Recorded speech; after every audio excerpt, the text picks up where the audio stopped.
workforce. She was telling us about that, her work there in Washington, and you know, how they try to respond and what is appropriate response, right? There is no appropriate response to something like this when you have victims, when you have so much trauma. And thankfully now hearing from those authorities that the suspect is dead, that there is no longer a threat. Right, and I just want to also point out that the Las Vegas Metro has just announced that 15 is back open.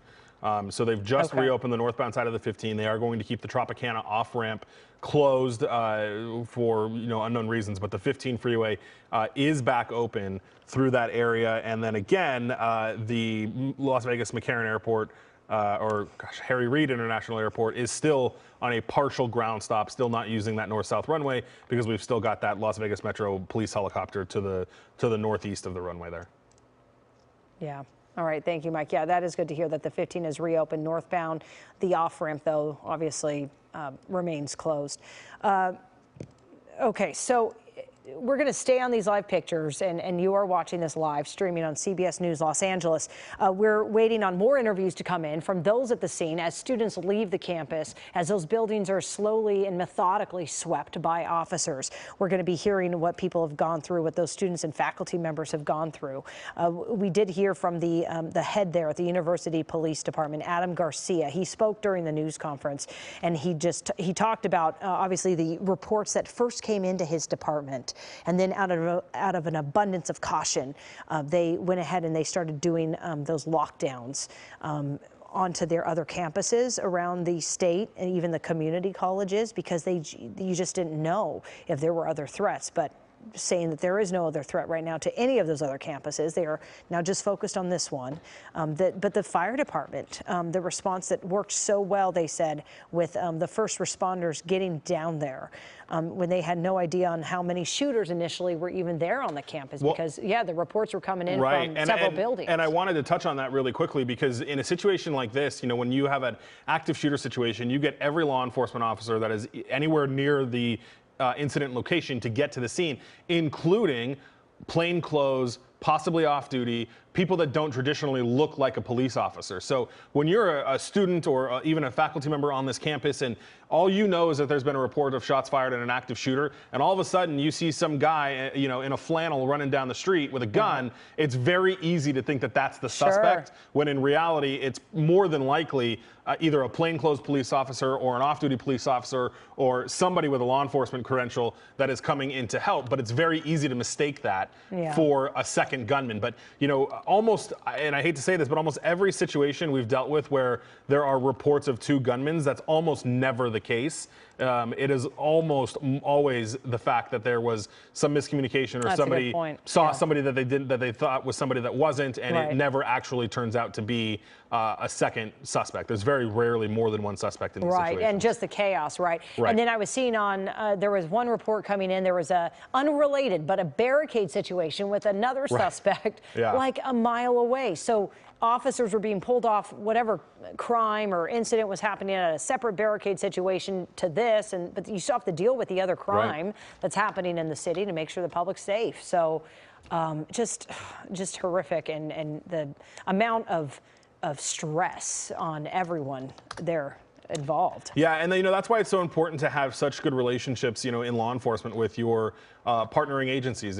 You want to, when something like this happens, when it hits the fan, you want to be able to rely on your counterparts at other agencies to either pick up the call load on the rest of the city, right? I'm sure you've got, Clark County, Las Vegas Metropolitan covers the city of Las Vegas as well as the unincorporated county of Clark County, but you've also got North Las Vegas PD, you've got Henderson PD, you've got other smaller cities in there that can step in and kind of help out and take over some of those calls while they, work on dealing with the incident that they're dealing with.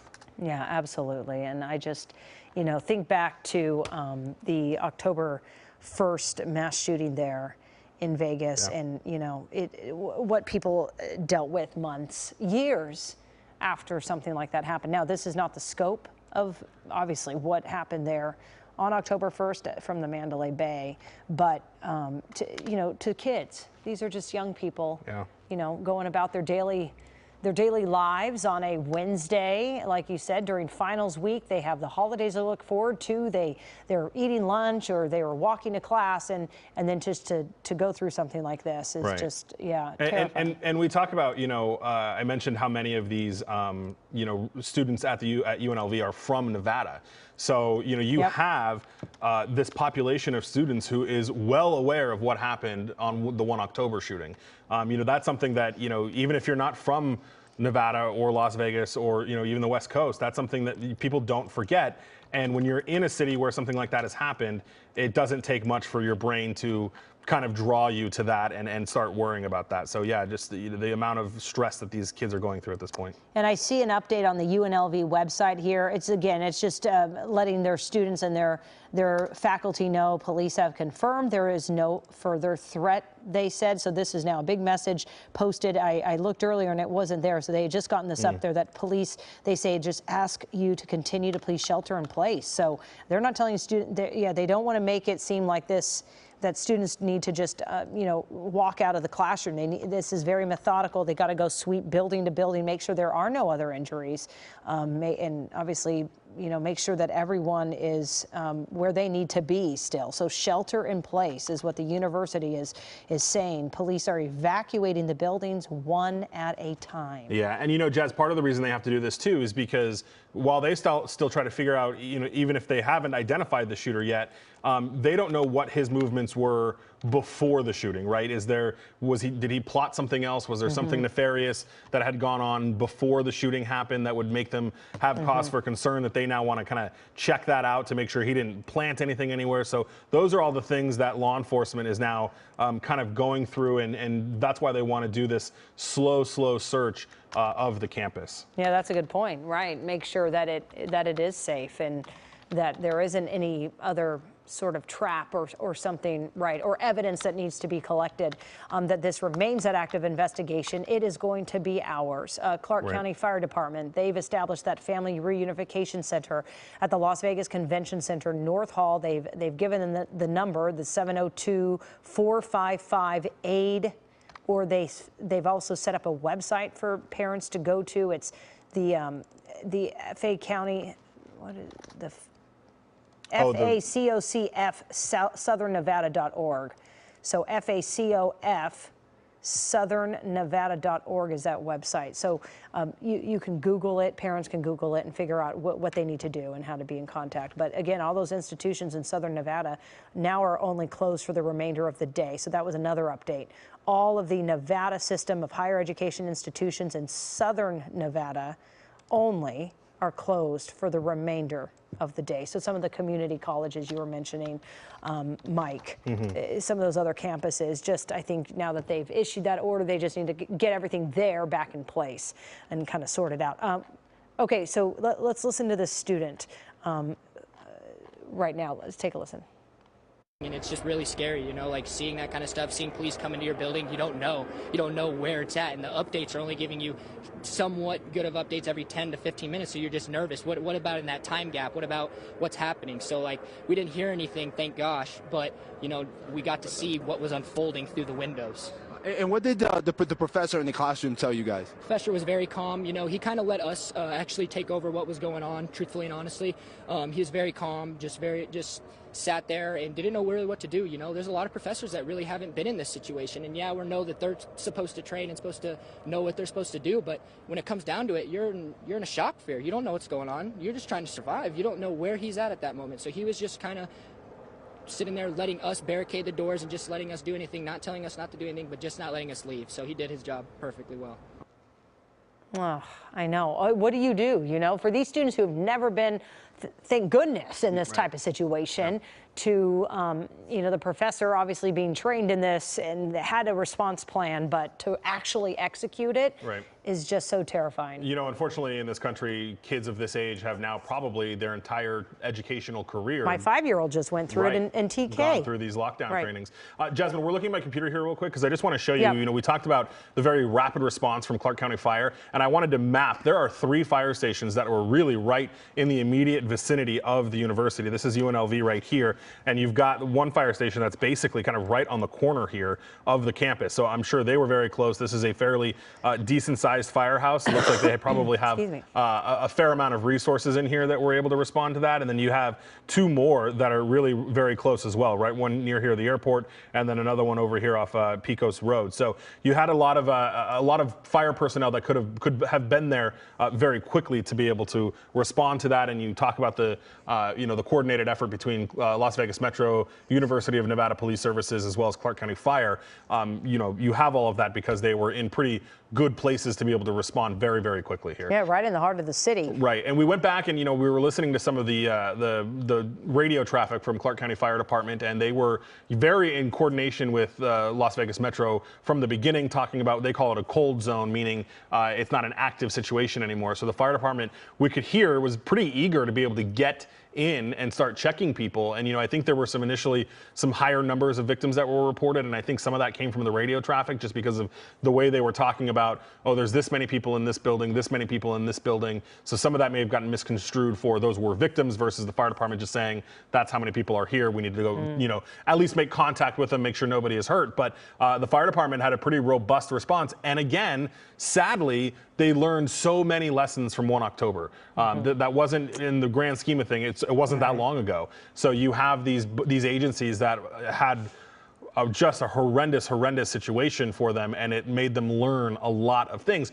One of those things I should also point out is Las Vegas Metropolitan Police Department encrypted all of their radios after the 1 October shooting, because during the 1 October shooting, everyone was starting to listen to their radio traffic, and they thought that it compromised some safety issues. That's why, I don't know if you remember, they all of a sudden had all these kinds of reports of shootings at all the other casinos, which turned out to not be true at all and were completely false. And a lot of that was coming from people listening to the radio traffic. So after 1 October, Las Vegas Metro encrypted all of their radios, so nobody can listen to them. Clark County Fire, though, we can still hear. Yeah. I was going to make a mention about a new update coming in from the Las Vegas Metropolitan Police Department that, per the police, they're saying the students at Paradise Elementary, which is located relatively close. It's on Cottage Grove Avenue there in Las Vegas, but it's an elementary school, and police are just letting the folks know that the parents who've been calling them that they are in a soft lockdown. They are safe, though. So soft lockdown versus a hard closure. I guess it's letting in who needs to be there and maybe slowly getting the students out of there as we come to the end of the school day. So how frightening that this elementary school impacted as well. Parents are trying to get over there, but police taking it upon themselves to then now blast this message out saying, hey, these kids are safe. Once the all clear is given, they will be bused to another middle school nearby on Acadia Avenue. So those parents can now pick up their kids in direct, line, I guess, and very close by to what happened here in the university on the campus. So just, yeah, it's a school day. It's busy, and it's now nearing the end of that school day, and parents are wanting to go pick up their kids. So that's the update coming down from the Las Vegas Metropolitan Police Department. Going back to some of the closures, if you have, and Mike, maybe speak to this again, and you were looking at the traffic patterns, but if you have a flight into Vegas this afternoon, it's probably going to be impacted. Yeah, let me, so we're still looking at just kind of looking at the air traffic in and around the airport. There are still flights landing, there are still flights taking off, but that ground stop for, let me just look really quick. The ground stop for the north-south runway appears to still be, it is still in effect there for the north-south runway. Now they're calling it, let's see, the FAA just updated something here, ground delay program. So they've changed it now from a ground stop to a ground delay. They're saying the average delay now is about an hour, with maximum delays a little over 2 hours. So that's all because they're kind of limiting themselves to those east-west runways. I believe, if I'm not mistaken, in Vegas, the north-south runway is generally used for smaller aircraft. I don't know how frequently they use it for the big commercial jets, but at any rate, that north-south runway is still impacted. The east-west runway is open, and now the FAA is now calling this a ground delay versus, here you see it on my screen, a ground delay versus a full closure of the airport. And that is still, they're saying, all contiguous U.S. departure flights included in that. All departures receive expected departure clearance time. So they're still dealing with some of the delays over there, but about 48 minutes due to that security issue, they say. Okay, thank you for that update. Yeah, and I want to go back and we're going to look into this because I think it's interesting what you said about some of the policies that have changed since the Route 91 Harvest Music Festival and how quickly, I guess, this coordinated effort took place. And those details will come out, how many minutes it took officers to actually get there, how quickly that first alert went out to those university students. All of that will come out, obviously, in the coming days. And then that will be reviewed and see how they can, I mean, we talk about sadly, but how they can better their response, you know, if this were to happen again, another mass shooting on one of these big open public areas. And so that is obviously the discussion that will follow once this investigation, in the many weeks to come after this investigation wraps up here. But again, we know at this point 3 victims. We don't know still the extent of their injuries. We're waiting on an update, and we're hearing that that's going to come from authorities at 5 p.m., which we will be carrying live on KCAL News. They're from Las Vegas in this active shooter, the reports of an active shooter now dead on campus of UNLV, reported just before noon. No word on even how the type of weapon, how many weapons, how many shots were fired. If that shooter, when authorities say engaged with officers, we don't know what that means. If engaged means they fired, and whether that person fired back, it's still unclear exactly how that went down, but that the suspect was deceased there on campus. And then out of an abundance of caution, they went ahead and put other areas on lockdown because they just did not know if there were other threats or how this might play out. Mike, you mentioned the Bureau, the FBI worried about threats to national security. And so, you know, in light of that coming down, you know, how this may have had an impact on their response following the reports of this active shooter, and just how large of an area they had to shut down and so quickly. Yeah, I mean, we've talked about, you know, just how massive the UNLV campus is. It's huge, and there are so many very important things around it as well. We talk about, you know, Harry Reid Airport there. There's a huge hotel just to the east, to the west of the university there. This is right in kind of the heart of Las Vegas where all of this is. And, you know, that major impact to the 15 freeway. This is something that the 15 freeway runs directly through Las Vegas, just to the west of Las Vegas Boulevard, known as the Strip. It's a huge impact to this whole area. And, you know, you look at these things, and this area is going to be closed for a significant amount of time. You know, as the operation goes on, they'll slowly be able to begin to scale it back a little bit as they then focus on the area where the actual shootings happen. And that's the other thing we don't know right now is how spread out were these shootings, where the victims were shot versus where the suspect ultimately was shot. How far apart are those locations? All of that is going to make the length and size of this investigation either larger or smaller. But the idea is once they're able to clear all of the buildings and get the students out of there, then they'll be able to scale down their crime scene to actually where the shootings happen. But that's why when we look at these live pictures from our affiliates there, we don't see these massive you know, influxes of students coming out. It's a slow trickle because that's how Las Vegas Metro, the other law enforcement agencies, that's how they're doing this, is in a slow trickle format to be able to systematically go through the campus here, Jasmine. And, you know, talking about the urban area where it's in as well, right? And FEMA did a whole case study on this when we were talking about as they analyzed the mass shooting that took place on October 1st, that mass shooting there that killed 60 people in the Harvest Music Festival. But FEMA studied this area and how, you know, they can better respond to this urban area where they want to prepare for, they want to respond better after that incident. And so I found the report that they talk about the projects and the even the grants that they've given since then to prepare the local agencies to make this kind of response even quicker, which will be interesting to see just, you know, kind of the minutes that it took them, and not only the university police responding, but the sheriff's department and the police department there, and the fire and rescue. And we talked about those first responders. So FEMA had a large hand in giving some of these Homeland Security and emergency management grants to the city in this fast-growing Clark County area, which is, they said, 8,000 square miles. It's roughly the size of the state of New Jersey. So when something like this happens so close and right in the heart of the city, it has an impact on such a large area. It does. And, the population, I would need to look up some numbers here, but I believe, grew over the pandemic. Nevada is a state that is very close to California. Lots of people that don't want to pay the high prices of California have fled to the state of Nevada, especially northern Nevada. Nevada doesn't have an income tax. There's a lot of incentives for people to be able to kind of move over there. And Vegas is one of the areas that just has really rapidly grown. And so, you have a lot of people that live there that they're dealing with this. And again, UNLV is just so right in the middle of the city here and of the community of Las Vegas. And the coordinated response, that is required. Okay, so we have another soundbite from a student. Let's take a listen. Shortly after, 5 policemen walked into the restroom. They were telling me to get out, with my hands up. So I, got out. I was terrified. Large guns pointed at me. But they frisked me, checked my bag.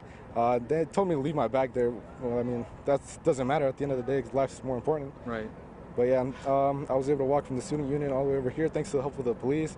And well, right now I'm safe, thank God. Right, you said you didn't hear anything, any gunshots or any screams like that? No gunshots, but people were definitely screaming. They were scared, Yeah. So, yeah. What was it like inside that building? What would you say, how would you describe that to other people here? Well, like I said, I was in the restroom at the time, so I wasn't able to see anything.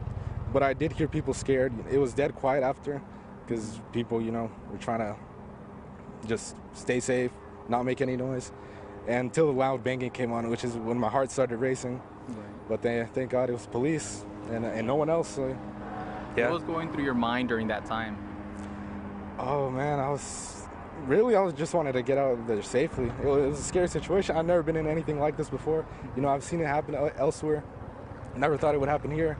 But it does call into question the university's security because it is an open campus. So it's not uncommon to see like homeless people around. And, unfortunately there is bad people and it is quite easy to conceal a gun and just bring it onto campus. And well, this just shows that. Yeah, insight from that student there. He did not hear gunshots either, is what he said. Obviously, he saw people running out scared and screaming, but he did not hear any gunshots. He also brought up the fact that it's an open campus, and he says it seems easy to conceal any kind of weapon that, he's noticed homeless people on the campus or those who are not students walking around.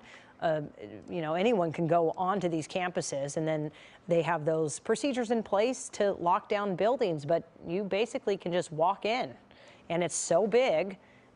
Police can only do so much. Those university police officers, can't be in 2 places at once. So when those reports came in, responding as quickly as they could to those shots fired calls around 11:45 a.m., weaving through, no doubt, a crowd of students, masses of students there, walking around along with maybe some folks in the public and trying to figure out exactly where this was unfolding in Beam Hall, which is right next to the student union, right next to a quad area, the business building. They received those calls again 11:45, and then when those officers responded, they did not give us a timeline of events, but they engaged the suspect who was killed or who was declared dead there, deceased on campus, and determined that there is no other threat to the campus, but they don't know a motive. We don't know if this suspect was a student, was just someone from the public, had any kind of connection to any of the victims that we were hearing about, those 3 victims, whomever they may be, faculty. So that's all going to come out hopefully in this news conference that will be held in, let's see, about 2 hours from now is what we're hearing.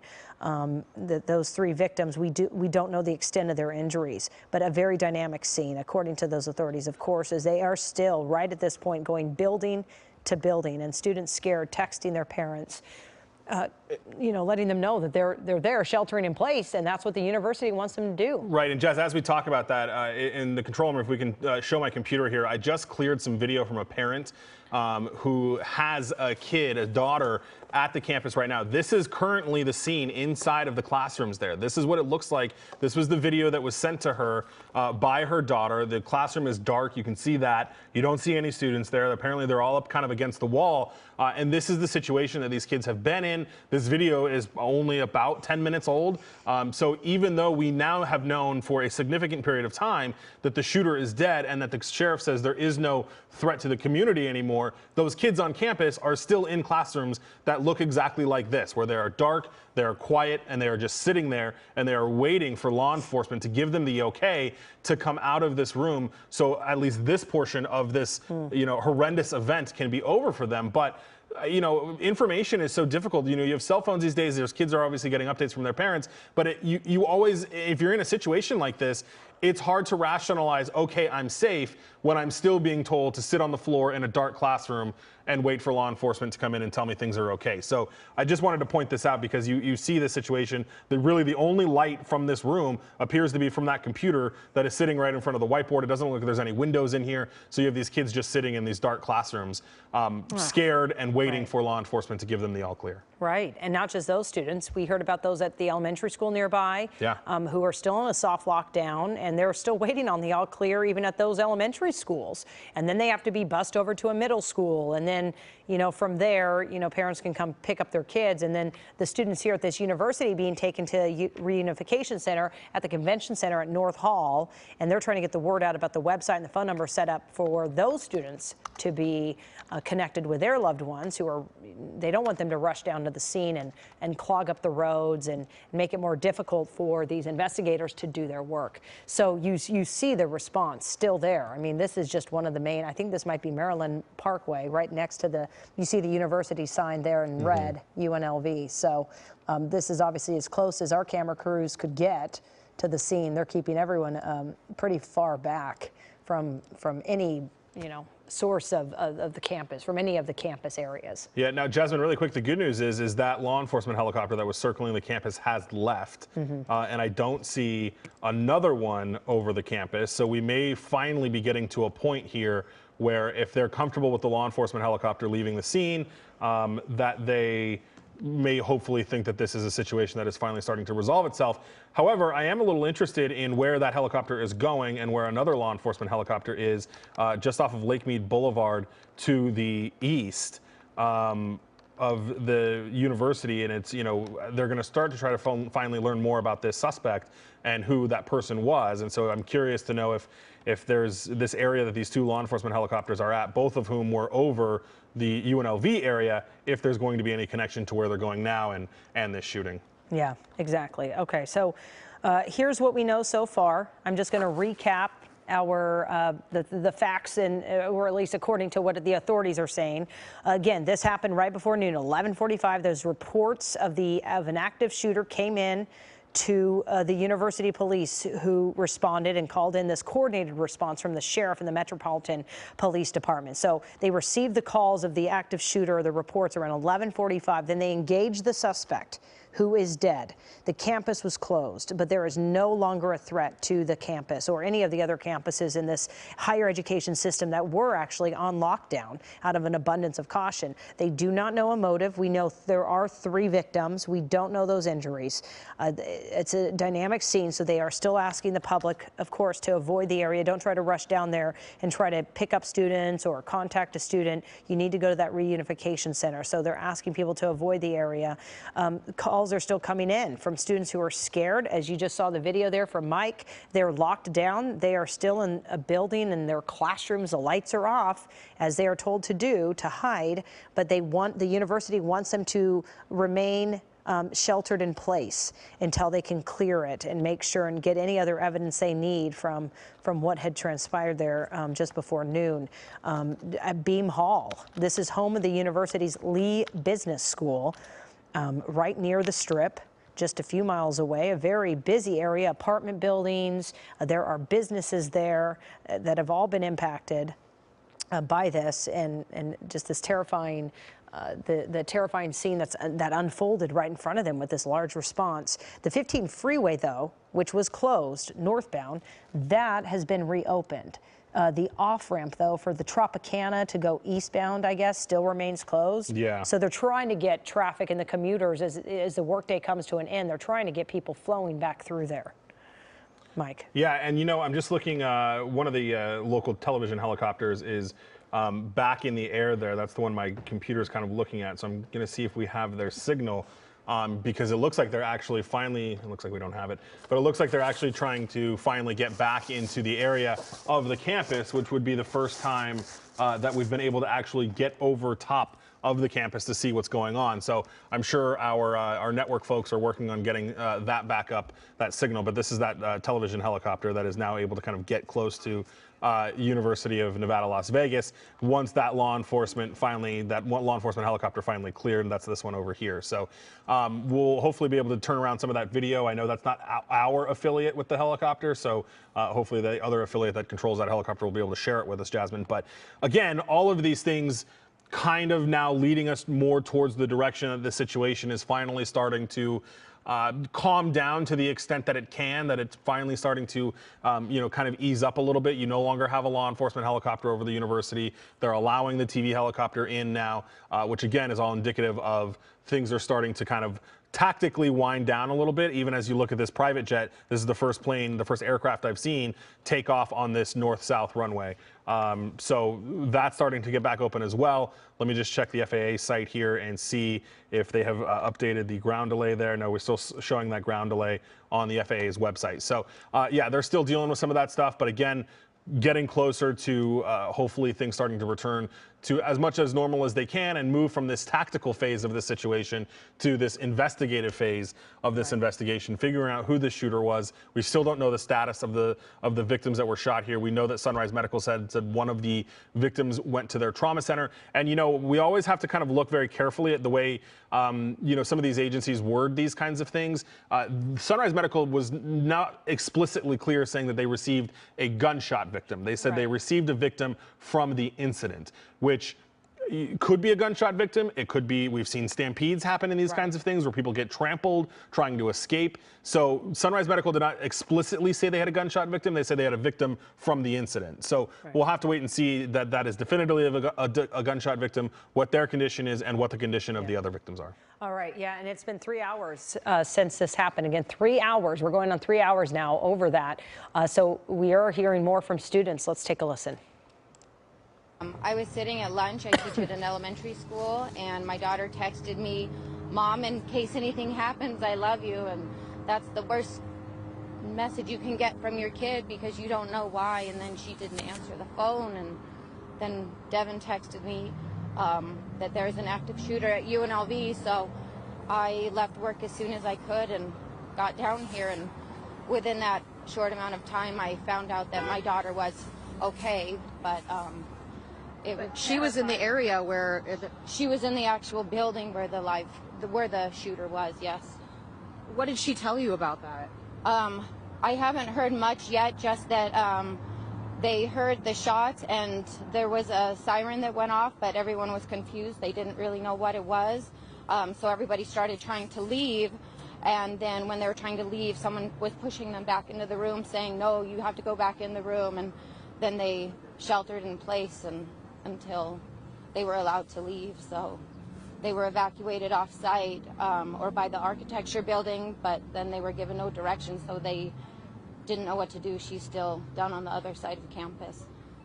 You were saying this is the worst 20 minutes that you've ever experienced. Definitely. You don't love anything more than your children, so yeah, the worst 20 minutes. I couldn't get here fast enough.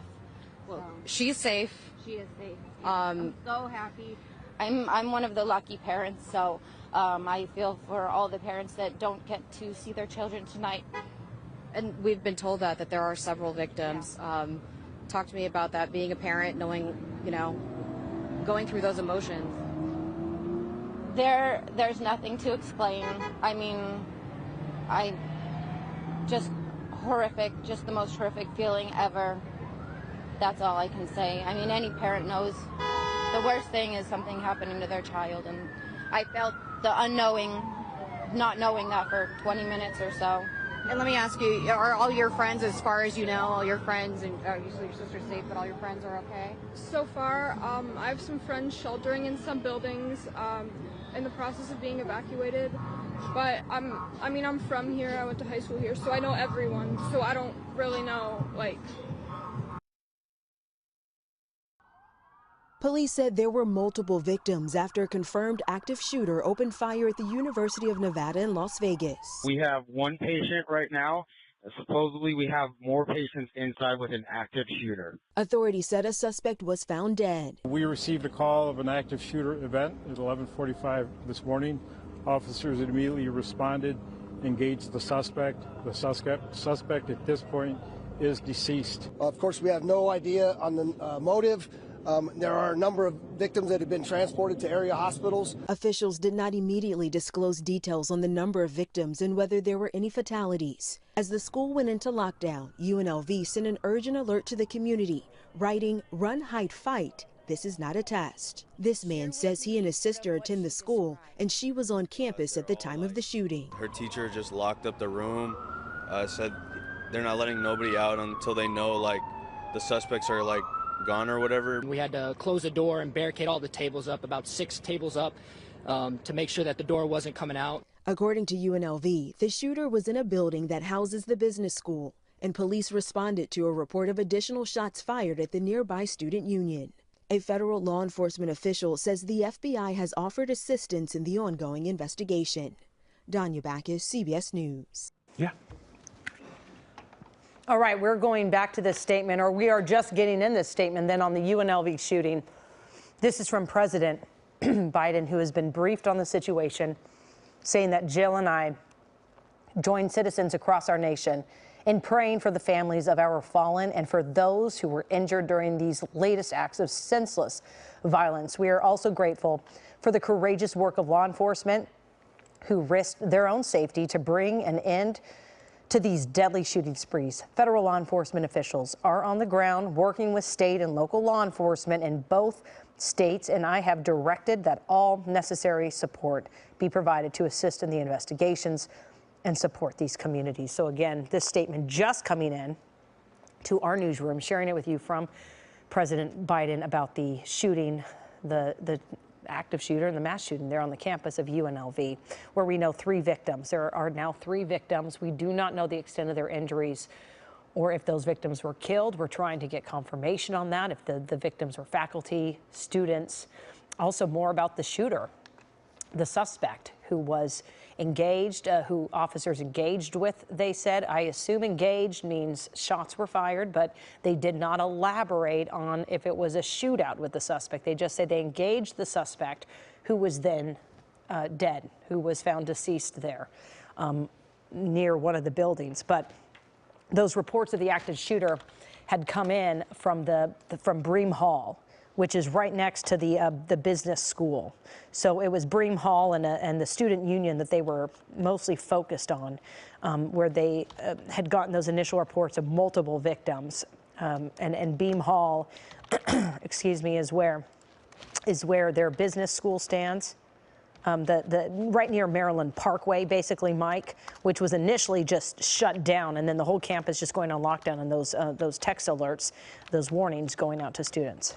Yeah, Jasmine, that's exactly what happened, and there's a very robust system with all of this. Unfortunately, they've gotten a way to be able to get a hold of these students and faculty members as quickly as possible. Text messages, emails, automated phone calls.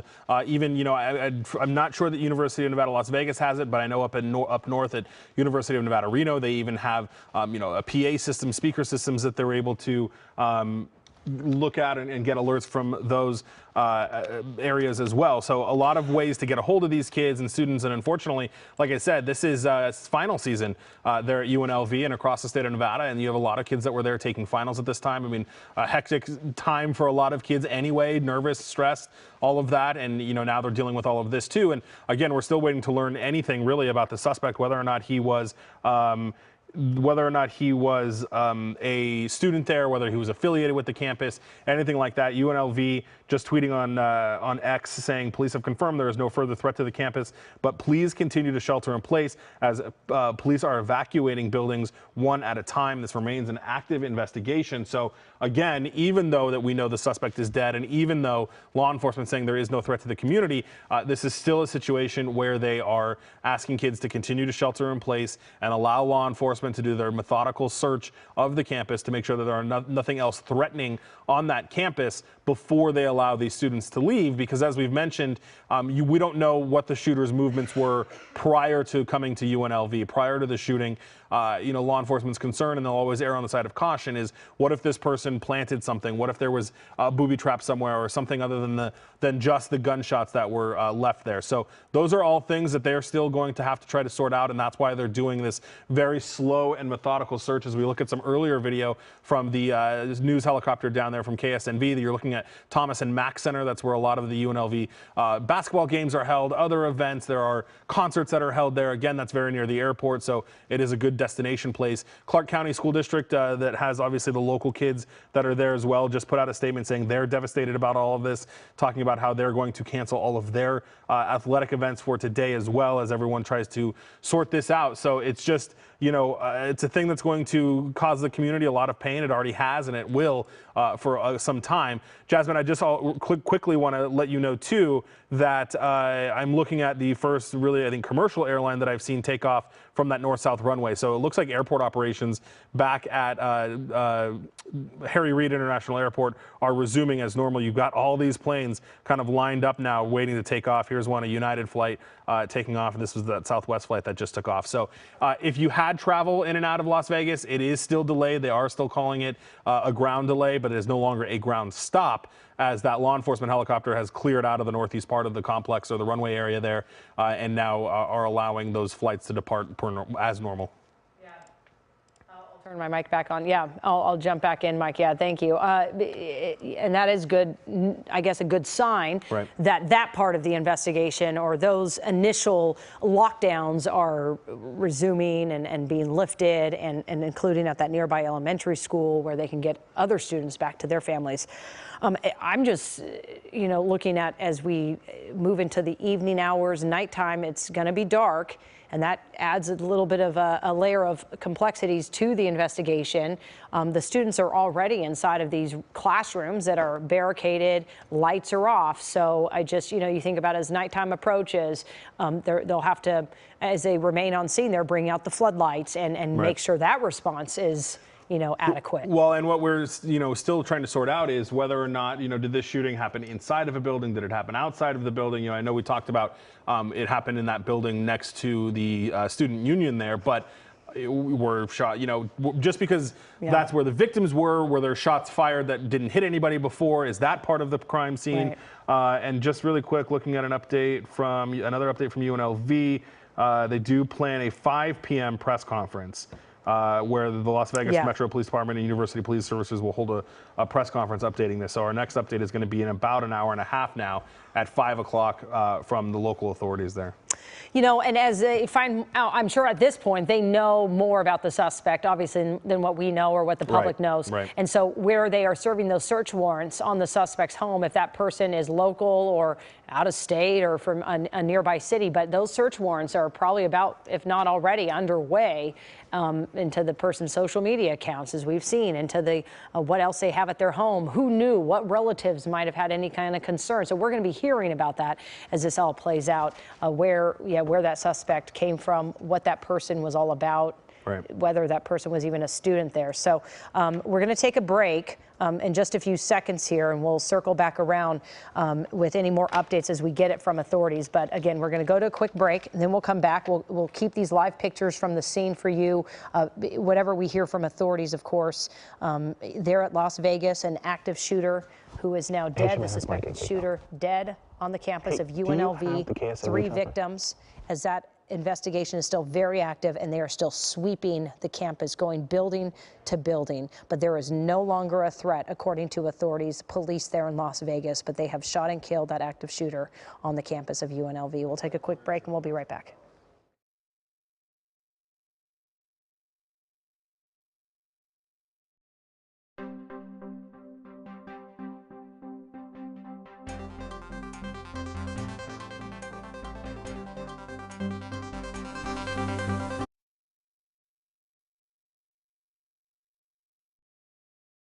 Our asset is embedded. The mission is launched.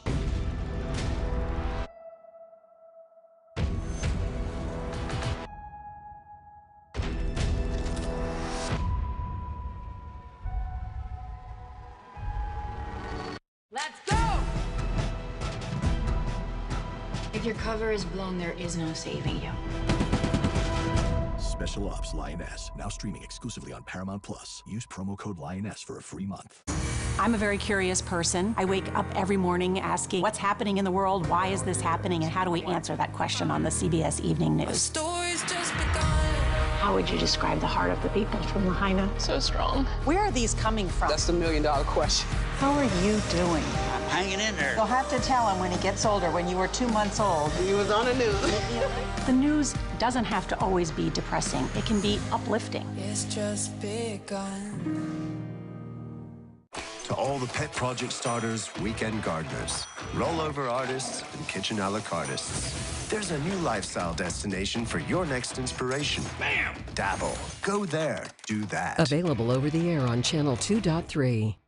For decades, KCAL 9 has been the Southland's local station for news. But what does local even mean these days? It means being where you are. The same places we live. Cover and care about. So what does local mean? It means KCAL. KCAL News on KCAL and CBS Los Angeles. More local news. Come on in, guys! The world is waiting. Go! Come on, let's go. Put on your buffs. Oh my God, they're so pretty! This is power. Bring CBS style into your reality. Stay cute and stay collected. And live like your favorite stars. This is huge! You wanted adventure. You got it. Discover the new Paramount Shop, your global destination for the CBS hits you love.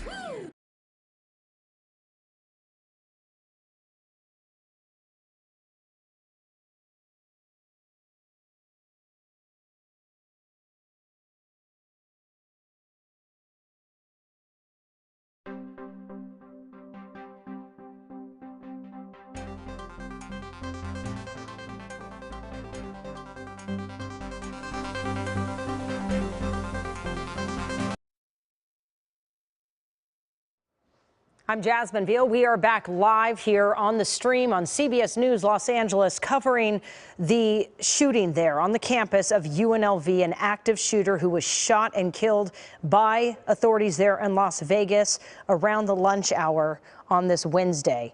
We have been bringing you this live coverage since it happened for the last 3.5 hours now. We know that there are 3 victims. We do not know the extent of their injuries or who are those victims, if they were students or faculty, if they just happen to be on campus, because it is an open campus.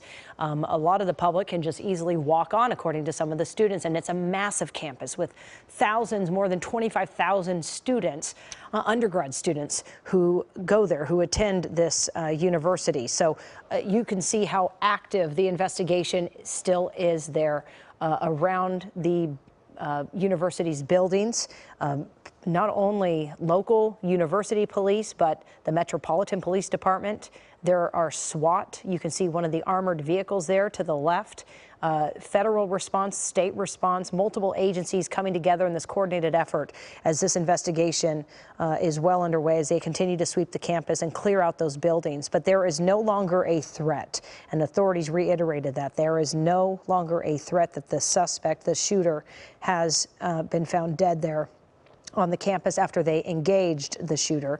In the word that they used, the wording they used, they engaged the suspect, who was then deceased, is what we heard during that news conference. And that has been about the last update we received. Was Mike Rogers on the desk here, our assignment editor there on the desk, helping me with these updates as they come in from Las Vegas. And that news conference was 2 hours ago at this point. Right. And Jasmine, I'm just kind of looking at, and I don't know if our control room can pull those aerials up, but that news helicopter that I mentioned is back overhead now, and they're kind of getting a different vantage point than they were before because they've been allowed to get so much closer. Control room, do we have those aerials that we can look at from that helicopter? Okay, cool. So that helicopter, we're going to pull those up for you here. But yeah, you can see a very large area where they've got these command posts set up. You know, it's such a different perspective when you look at these things from the air, because when you see them from the ground, you just kind of see lines and lines of police cars, the ambulances, the battalion chiefs, the fire engines, all of those things. But when you see it from the air, you really get a kind of an idea here. Here we go. Here are the live pictures as that helicopter kind of pans around. That's the campus, and you can see how sprawling that is. For reference, that dome area at the top left, that was the Thomas and Mack Center where we were talking about earlier. But now we're able to kind of get a look from the campus here, and you can just see the massive amount of police cars, fire engines, law enforcement, everybody that is now here dealing with this. And it just really is a huge scene, Jasmine, as we kind of, the helicopter pans around the campus for perspective. The helicopter is on the east side of the campus looking west. So you have the strip just up there to the top, and the Thomas and Mack Center was over there to the left. And as they continue to pan around the different buildings there at the UNLV campus, kind of getting a better perspective of the massive response that was there and the work that still has to be done there from UNLV. Yeah, I know we have our own crew on the way as well, our Nicole Comstock heading to Vegas so that she can get updates on the ground from those authorities. Again, a news conference expected at 5 p.m. But you know, we've seen the roads shut down, the streets, so it is hard for anyone to get pretty close to the scene, much less deal with the traffic and then the implications of even the 15 being shut down for some time, right. Those northbound lanes. The northbound lanes and, you know, the impacts that it had to the airport. It does, if anyone's ever flown in and out of McCarran or Harry Reid Airport, on a good day, it is slow. There is a lot of air traffic that goes in and out of that airport, and you add this delay in because you had that ground stop. All of that is going to make that situation much worse as we continue to look at these live pictures from the news helicopter there that is finally able to get overhead and kind of give us a look of the campus here. A lot of impacts, and what we don't really see as it zooms around, or pans around rather, we don't see a ton of activity anymore, which is the good situation. We don't know how far along in their search and release of there's the student union. So the shooting scene is going to be right in here, right off to the left, because the student union was the building that was right next door to where the shooting happened. So we're really looking at the heart of where the shooting went. And again, this news helicopter is not going to be able to get right on top of it because you have the edge of the airport right there that they can't get into. But we're looking at the area where the shooting happened. So that's going to be the crime scene, the center of the crime scene for quite some time, Jasmine, as law enforcement still conducts their methodical search. And what we don't know is how far into the campus they've gotten. How many buildings have they cleared? How many students have they released? And how many more do they have to go? Hopefully that will be spoken about in the 5 o'clock press conference. Hopefully by then it will be done. But as of right now, UNLV, again, putting out another notification right now, asking students to continue to shelter in place. And really quickly, Jasmine, I want to give you some breaking news here. CBS News now confirming that the 3 victims are dead. A law enforcement official telling CBS News that there are 3 victims. The 3 victims are dead. That is just breaking news coming in from our network. I'm just reading over some of the information here. Again, CBS News now confirming the 3 victims have been killed in this shooting, which now goes back to who is the victim that was taken to the hospital, right? Who was that victim that was taken to Sunrise Medical? Is that a 4th victim? Is that a victim that is not a victim of a gunshot wound? What is their situation? So again, we're still having to deal with all of that. And you know what? Now there's also an update from Sunrise Medical Center. Sunrise Medical Center now saying they received 3 patients from the shooting incident. So were all 3 of those taken to the hospital and all 3 of them died? Did anybody die at scene? Those are the kind of logistics that are still being sorted out. But again, right now, CBS News is confirming a law enforcement source telling them 3 victims have died in this shooting. Just so heartbreaking. Our worst fears coming true.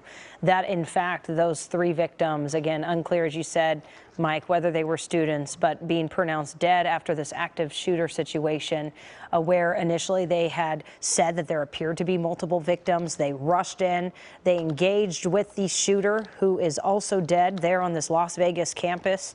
And now this full-blown investigation sweeping the building. Students still afraid and hunkered down inside of darkened classrooms with the door barricaded.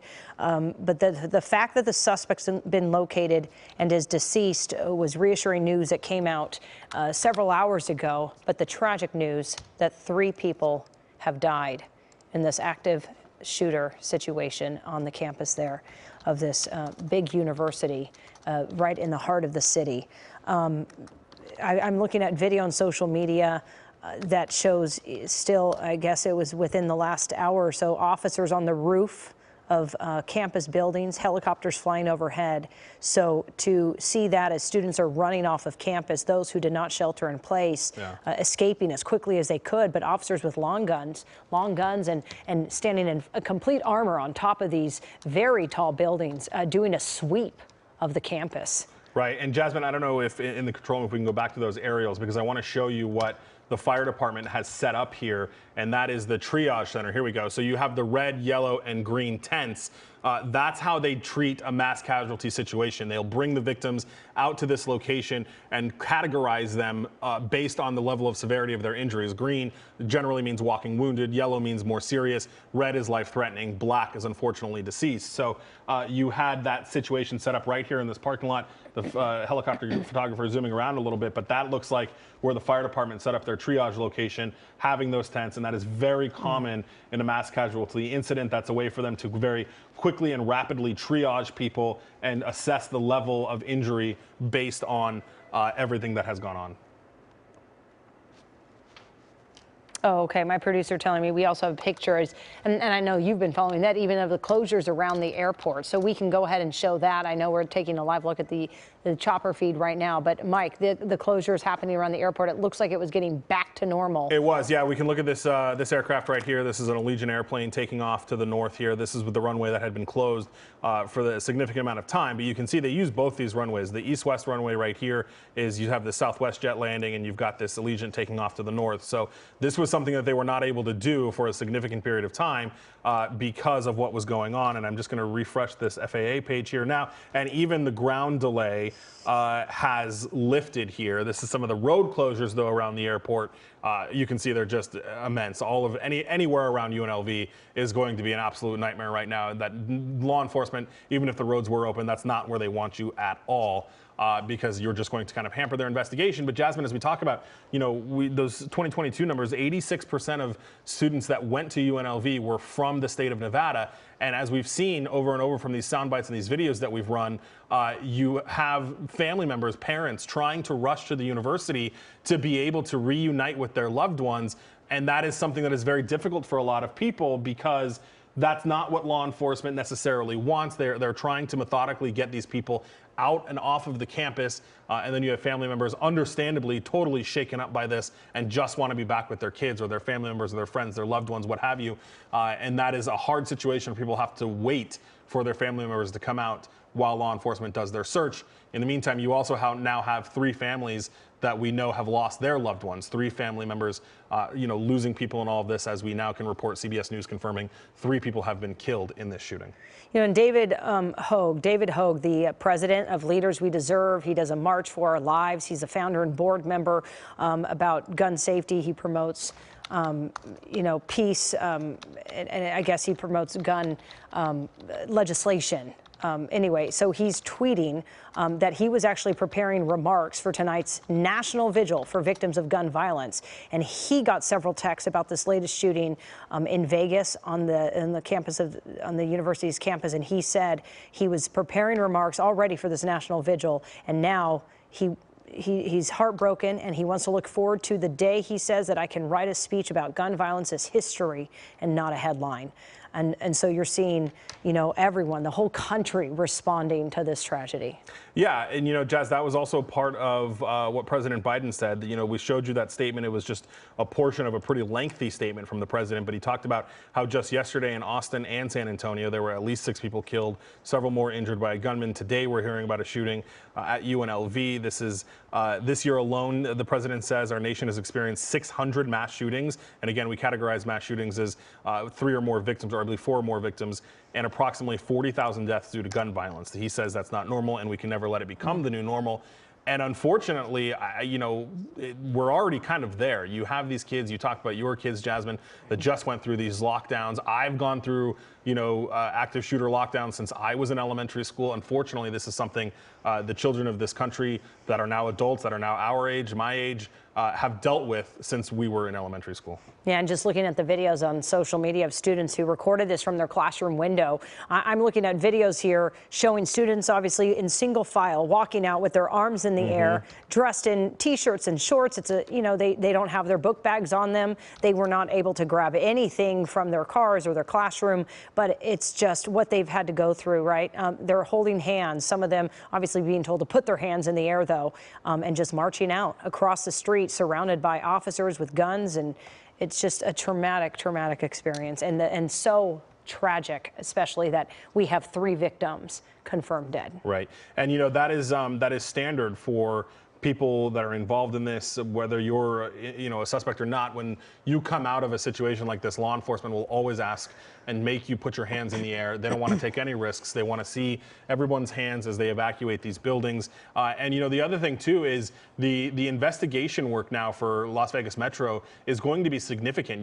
When you have these shootings that happen in these large crowded areas, everyone who saw even a little bit of something or heard something now has to be interviewed as a witness. So that is the other daunting task for law enforcement, is they have to gather all of these people together, transport them to the various places where they're going to be interviewed, whether it be a police station or whether they've set up a separate location, maybe somewhere on campus. Probably there's a gym or something like that they can interview all of these people. But now you have an extreme number of witnesses that will have to be interviewed by Las Vegas Metro before they can be released to go on about on their day or to move forward with their lives after this. But they have to be interviewed by Metro Police first. Absolutely. And speaking of those witnesses, those students who may have seen or heard something, take a listen to this.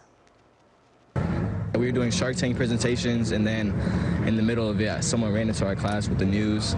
The teacher told us all that together, and then we kind of just kept on presenting at first, trying to keep the role going, not keep our minds on it. But then we started hearing the gunshots get closer. Then the shooter moved to like another building, which is kind of closer to ours. So we all got worried. We stopped the presentations, shelter in place. You hear the first, whatever you hear at the first. Did you think it's the shooter? What did you think's happening? I personally did, because of what I was hearing in the corner, like, oh, it possibly could be a shooter. So I did kind of assume that it was a shooter, and I didn't really think nothing of it until more news started coming in. People were found like hurt, and some people were proclaimed dead, which was kind of scary at first. Do you mind me asking, how were you guys barricading yourself inside? We really just turned the lights off, and we're hiding in the corner, all kind of trying to call our families, loved ones, and everybody, and just trying to make sure and tell them we're all okay. Who did you call? I called my mom and my dad first, and then I did have some relatives and other people contact me to make sure I'm okay. So yeah. What were you telling them? They heard the news first. I didn't really want to worry them and call them, because foreign parents are gonna make things crazy. But yeah, they called me, and I just told them that I was okay, everything will be okay. Wow. To hear how close he was in that classroom. The fact he said he heard those gunshots, they were giving a presentation, he heard the gunshots coming closer and closer to their classroom, and they had already heard those reports about an active shooter, that they huddled in a corner, turned off the lights, and that quickly he was hearing about people hurt and even those killed. Yeah, Jasmine, I'm sorry, I just want to jump in really quick. We're getting another update from Metro Police, who are confirming our CBS News reporting that 3 people were killed, but there's now a 4th victim as well that is critical at a local hospital there. And I also want to point out that the shooter is not counted in those number of victims. So we're talking 4 victims, 3 dead, 1 in critical. Additionally, you have the shooter who is also dead. Right. So the victim count is now up to 4, with 3 of those victims unfortunately being killed, a 4th in the hospital in critical condition. Okay, I see that update 4 minutes ago. Coming from the police, and they are trying to get out. They said they're trying to get out the information as quickly as possible, because you have so many students and loved ones waiting on this. And sadly, we here, especially here at the desk, have dealt with a lot of shootings like this with a lot of different law enforcement agencies, and I can tell you, Las Vegas Metro is one of the agencies that is really good about getting information out when they think they're comfortable doing so. They're not one of these agencies that sits on things for a long time. They are an agency that is pretty robust in their public communications department and gets this information out as quickly as they can. And to squash rumors, to squash the panic and the chaos. Right. How many times have we seen these situations where numbers are so inflated of how many people were injured, and it's just simply because law enforcement is withholding that information, which they absolutely have their reasons to do so, but the longer they don't give hard facts, the more speculation increases. I think Metro is pretty aware of that. Again, they say, according to our investigators, 3 deceased victims, 1 additional victim in critical condition at a local hospital, and the suspect in this active shooter incident is also dead. Promising another update as soon as they can with accurate information. So maybe they were also hearing some information coming in that was troubling, or, you know, they wanted to just clear up any false information that may be circulating out there for the campus and for the community, the city and the whole country, and the president obviously being updated on this situation, including even the congresswoman we spoke to a few hours ago. She's in Washington. She immediately heard about it. Her local office is right there. She's a longtime congresswoman of Las Vegas, and she had talked to me about being a professor there at UNLV. She had mentioned the work that she does on gun control. This was Congresswoman Dina Titus who spoke to me. She obviously was talking about how things have changed since the October 1st shooting that took place from the Mandalay Bay at the festival there that killed 60 people. She talked about how now all the lockdowns happened so quickly after this shooting because of the threat, and they just didn't know what they were dealing with. So that's why so many people and places were impacted by this. They didn't know what they were looking for, if it was multiple shooters or not, but she said she was very glad to hear how quickly, she said authorities told her they got the suspect, they got the shooter.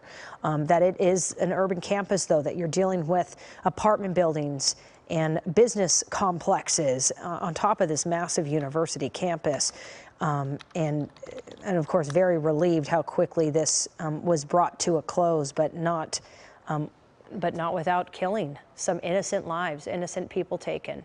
3 of them, and again, 1 in the hospital right now, just in from investigators. 3 deceased victims, according to their statement, and 1 additional victim in critical condition at a local hospital. But she talked about as well the fire department's response, that the federal response that is happening, the county, the sheriff, the campus police, the Metropolitan Police Department, and how she says it's been frustrating on her gun violence task force, the legislation that I think she had said just introduced today or yesterday that she was working on. Not that this would have any impact on this, but in the bigger picture of things, how do we prevent something like this from happening again?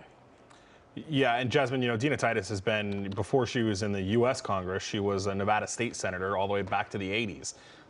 So, you know, she's been in and out of the state of Nevada for quite a long time and has seen it grow and change and develop. And, you know, has been around for the 1 October shooting, been around for this shooting, you know, so she knows this area well, and she knows the challenges that all of this, you know, kind of faces. But again, getting those kind of solid information, those solid numbers now that we know 3 dead, 1 hurt. The shooter is also dead after being engaged by police. And Jasmine, as you've been mentioning, engaged to us sounds like they shot and killed him, but you know, they have not 100% definitively said that. So that's still some things that we're, you know, waiting to hear from them, and I'm sure we will get that clarification at the 5 p.m. press conference. And who the suspect was. Right. And what is the search warrants that are being probably figured out, or the vehicle. Right. How did he get there? Where was he before? You know, all of those things that they're still trying to sort out. Yeah. The professors, the faculty, what they have gone through trying to protect their students. Take a listen to this.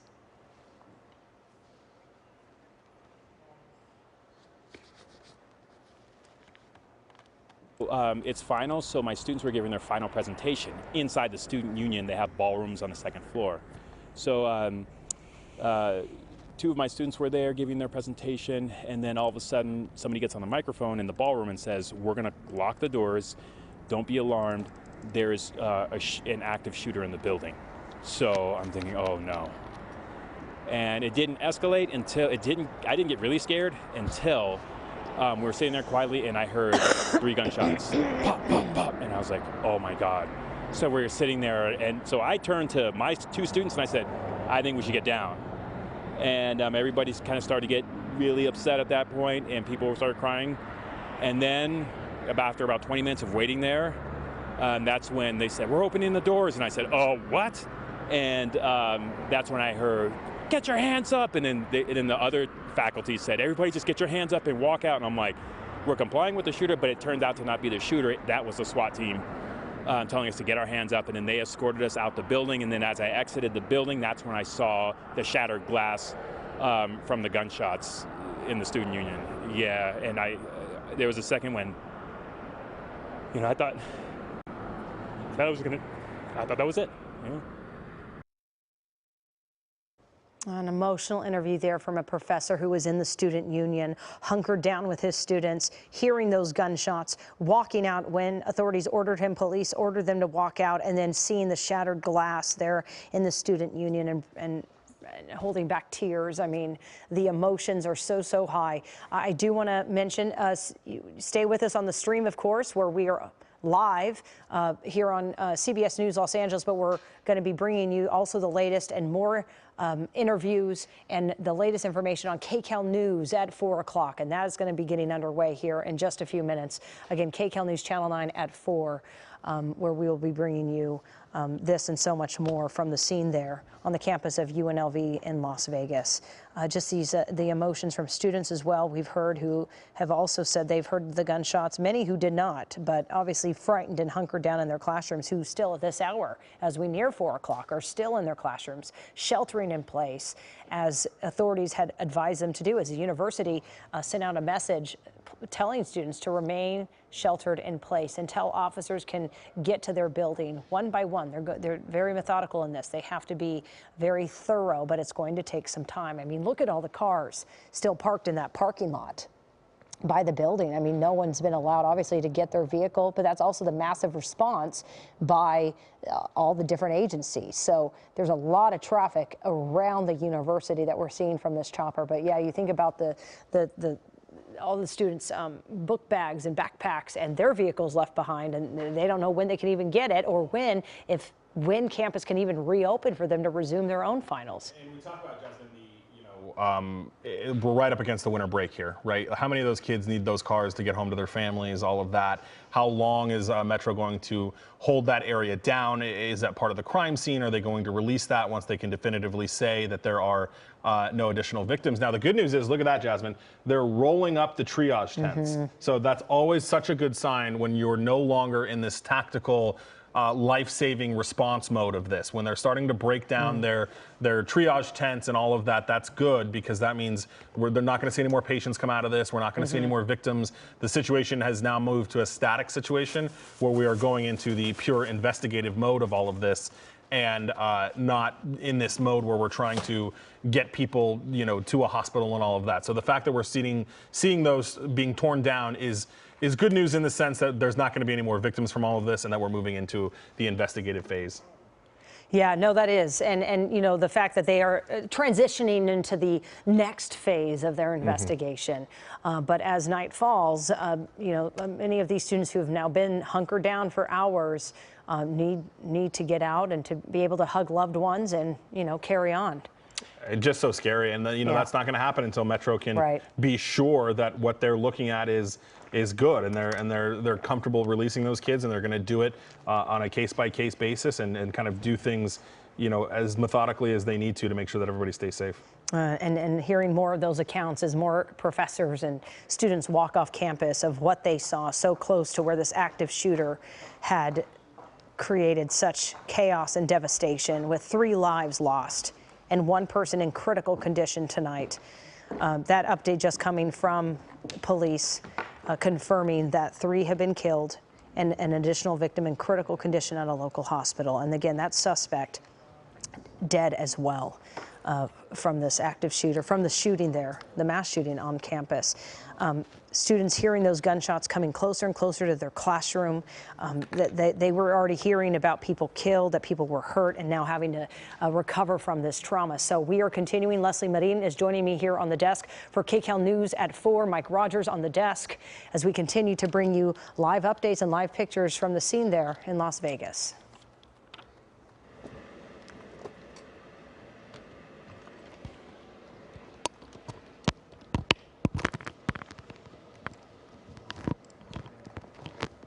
Okay, so we're going to be on live on KCAL News here at 4 o'clock, bringing you live updates from the scene and new information coming in about the victim.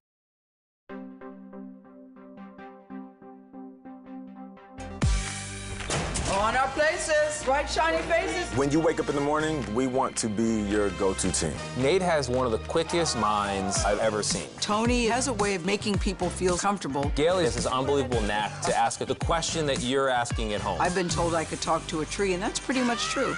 I don't go to work in the morning. I go for coffee with my two good friends, and we talk about the world. Your morning routine just got better. CBS Mornings, weekdays at 7. Our asset is embedded. The mission is launched. Let's go! If your cover is blown, there is no saving you.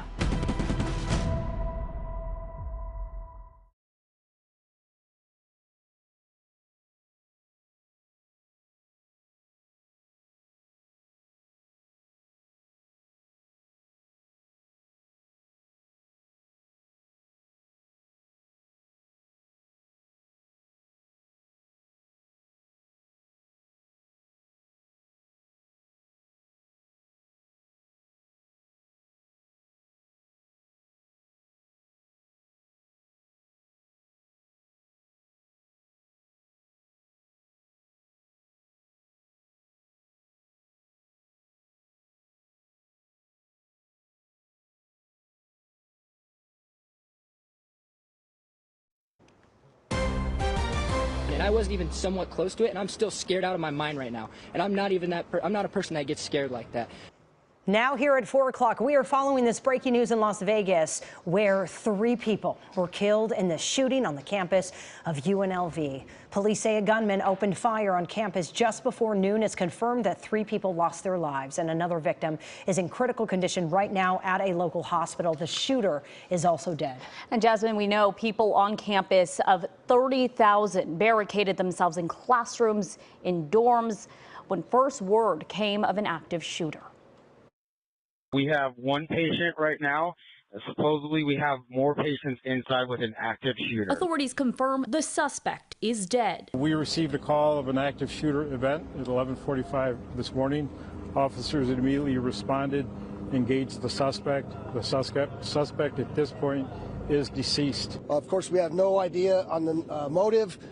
There are a number of victims that have been transported to area hospitals. As the school went into lockdown, UNLV sent an urgent alert to the community, writing, "Run, hide, fight.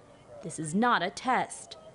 This man says he and his sister attended the school, and she was on campus at the time of the shooting. Her teacher just locked up the room, said they're not letting nobody out until they know, like, the suspects are, like, gone or whatever. We had to close the door and barricade all the tables up, about 6 tables up, to make sure that the door wasn't coming out.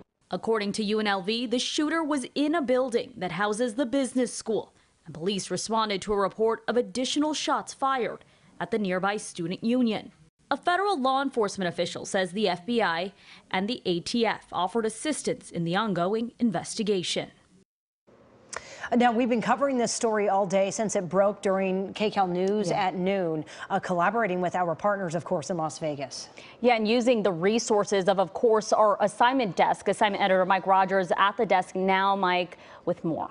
Yeah, Leslie and Jasmine, one of the things that we were monitoring very closely was the impacts that it had to the Las Vegas airport, Harry Reid International Airport, as well as travel in and out of Las Vegas. I want to show you some video here and show you the reason why the Las Vegas had a ground stop for a while. This was a police helicopter that was circling over UNLV for an extended period of time, and UNLV is right just to the northeast of Harry Reid Airport. So they had to shut down the north-south runway at Harry Reid Airport to allow for that law enforcement operation to continue for hours and hours and hours, not only while the threat was active, but even once the threat was inactive. They wanted to be able to have those set of eyes above the campus to be able to guide officers through each building to systematically get these kids out. You're seeing some video here moments ago from the reunification notification of parents and students as they all kind of slowly trickled out of this building. The 15 freeway in and out of Las Vegas was closed for a long period of time as well. The northbound side was the last part of it to reopen. That has since reopened with just one off-ramp there at Tropicana.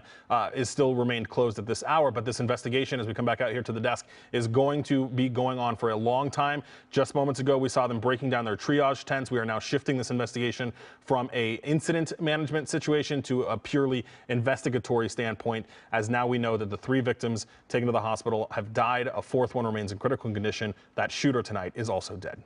Just tragic news coming from Las Vegas. Mike, thank you. Of course, we will continue our coverage of the campus shooting at UNLV on KCALnews.com and our stream CBS News Los Angeles. Our Nicole Comstock heading to Las Vegas right now, and we will have live reports from the scene this evening on KCAL News. Back here at home, Redondo Union High School is set to reopen tomorrow. Classes were canceled there today after the school was locked down twice this week. Yeah, police say there were 2 incidents 2 days in a row where students were caught on campus with a gun. KCAL's Michelle Geely reports on new security measures the district is taking to make sure students are safe. Redondo Beach police helped scour Redondo Union High School for weapons and explosives using canines after 2 back-to-back incidents involving guns. The search comes a day after the sprawling campus was locked down, according to officials, when a sophomore had a loaded gun at school. Monday, a teenager was taken into custody here as well for carrying a loaded gun. I was scared because I thought we were in an active shooting. So I texted my family. I was like, I love you. I'm on lockdown.